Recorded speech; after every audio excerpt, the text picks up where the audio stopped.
Hi everyone, welcome back to my channel. ಇವತ್ತು sweet ಪೊಟ್ಯಾಟೋನ use ಮಾಡಿಬಿಟ್ಟು ಒಂದು ಸ್ನ್ಯಾಕ್ಸ್ ರೆಸಿಪಿನ ಶೇರ್ ಮಾಡ್ತಾಯಿದ್ದೀನಿ. ಸ್ವೀಟ್ ಪೊಟ್ಯಾಟೊ ಬೈಟ್ಸ್ ಅಂತ. ಮೊದಲಿಗೆ 2 ಸ್ವೀಟ್ ಪೊಟ್ಯಾಟೋನ ಬೇಯಿಸ್ಕೊಳ್ತಾ ಇದ್ದೇನೆ. ಬೇಯಿಸ್ಕೊಂಡಂಥ ಸ್ವೀಟ್ ಪೊಟ್ಯಾಟೋನ ಈ ಥರ ಗ್ರೇಟ್ ಮಾಡ್ತಾಯಿದ್ದೇನೆ.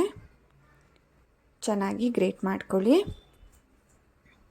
ಗ್ರೇಟ್ ಮಾಡ್ಕೊಂಡಂತಹ ಸ್ವೀಟ್ ಪೊಟ್ಯಾಟೋಗೆ 2 ಚಮಚ ಸಕ್ಕರೆನ ಹಾಕ್ತಾಯಿದ್ದೇನೆ.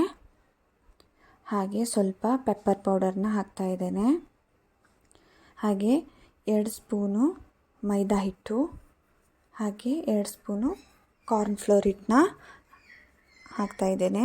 ಹಾಗೆ ಸ್ವಲ್ಪ ಉಪ್ಪನ್ನು ಹಾಕಿ ಸ್ವಲ್ಪ ಡ್ರೈ ಫ್ರೂಟ್ಸ್ ಪೌಡರ್ನ ನಾನು ಹಾಕ್ತಾಯಿದ್ದೇನೆ. ಇದು ಆಪ್ಷನಲ್ಲು. ಹಾಗೆ ಚೆನ್ನಾಗಿ ಫಸ್ಟು ಕಲಿಸ್ಕೊಳ್ಳಿ.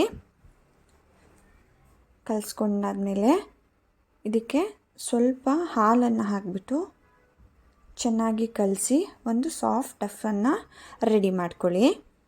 ನೀವು ಇಲ್ಲಿ ನೀರನ್ನು ಸಹ ಯೂಸ್ ಮಾಡ್ಬೋದು. ನಾನು ಹಾಲನ್ನು ಯೂಸ್ ಮಾಡ್ತಾಯಿದ್ದೇನೆ.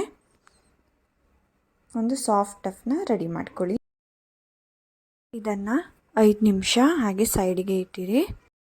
ಇವಾಗ 5 ನಿಮಿಷ ಆಗಿದೆ.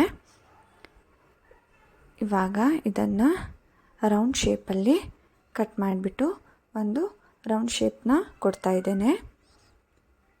ಈ ಥರ ಎಲ್ಲ ಹಿಟ್ಟನ್ನು ಈ ಥರ ರೌಂಡ್ ಶೇಪ್ನ ಕೊಡಿ. ಹಾಗೆ ನಾನು ಗ್ಯಾಸ್ ಮೇಲೆ ಎಣ್ಣೆನ ಬಿಸಿ ಮಾಡೋಕ್ಕಿಟ್ಟಿದ್ದೇನೆ.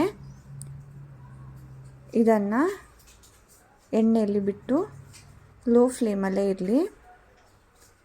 ಎಣ್ಣೆ ಬಿಸಿ ಆದಮೇಲೆ ಲೋ ಫ್ಲೇಮಲ್ಲೇ ಇಟ್ಟಿರಿ. ಹಾಗೆ ರೆಡಿ ಮಾಡಿಟ್ಕೊಂಡ ಸ್ವೀಟ್ ಪೊಟ್ಯಾಟೊ ಬೈಟ್ಸ್ನ ಇದರಲ್ಲಿ ಹಾಕಿಬಿಟ್ಟು ಚೆನ್ನಾಗಿ ಫ್ರೈ ಮಾಡ್ಕೊಳ್ಳಿ. ಗೋಲ್ಡನ್ ಬ್ರೌನ್ ಬರೋ ತನಕ 2 ಕಡೆನೂ ಚೆನ್ನಾಗಿ ಫ್ರೈ ಮಾಡ್ಕೊಳ್ಳಿ. ಇದು ತುಂಬ ಟೇಸ್ಟಿಯಾಗಿರುತ್ತೆ. ಮಕ್ಕಳಿಗೆ ತುಂಬಾ ಇಷ್ಟ ಆಗುತ್ತೆ. ನೀವು ಇದನ್ನು ಲಂಚ್ ಬಾಕ್ಸಿಗೆ ಸಹ ಹಾಕ್ಕೊಡ್ಬೋದು. ಇವಾಗ ಇದು ರೆಡಿಯಾಗಿದೆ. ಇದನ್ನು ನೀವು ಸಾಸ್ ಜೊತೆ ಸರ್ವ್ ಮಾಡ್ಬೋದು.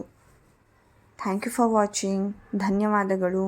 Please subscribe to my channel.